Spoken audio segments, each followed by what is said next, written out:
Alors qu'on entre dans la troisième et dernière année du projet pilote de mesure du bruit des motos et cyclomoteurs, voici quelques points qui vont vous aider à comprendre ce règlement qui peut paraître un peu compliqué. Mais si on suit les règles d'ensemble que voici, ça nous permet de faire le tour assez rapidement.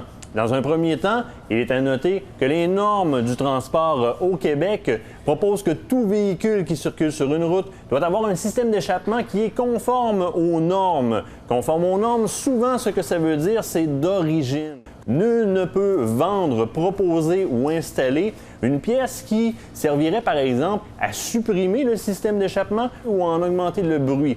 Le système d'échappement doit être présent avec toutes ces pièces, y compris la partie principale qui est le silencieux, celle qui sert à contrôler le bruit. Le système d'échappement ne doit pas porter une mention qui l'identifie comme étant utilisable dans d'autres secteurs que la route. Donc, par exemple, un système d'échappement de compétition ou de course. Donc, mention extérieure à l'utilisation de la route, c'est non. À ceux qui nous diront utiliser le bruit de leur moto pour leur sécurité, question d'être repérés sur la route, ce qu'il faut savoir, c'est qu'il n'y a pas souvent de non-voyants au volant d'un automobile ou d'une motocyclette.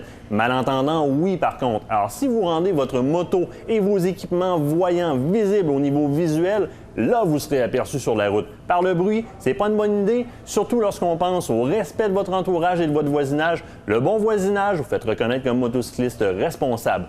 Plus de renseignements, évidemment, sur le site de la Société d'assurance automobile du Québec. Cette info flash vous a été présentée par la Société de l'assurance automobile du Québec.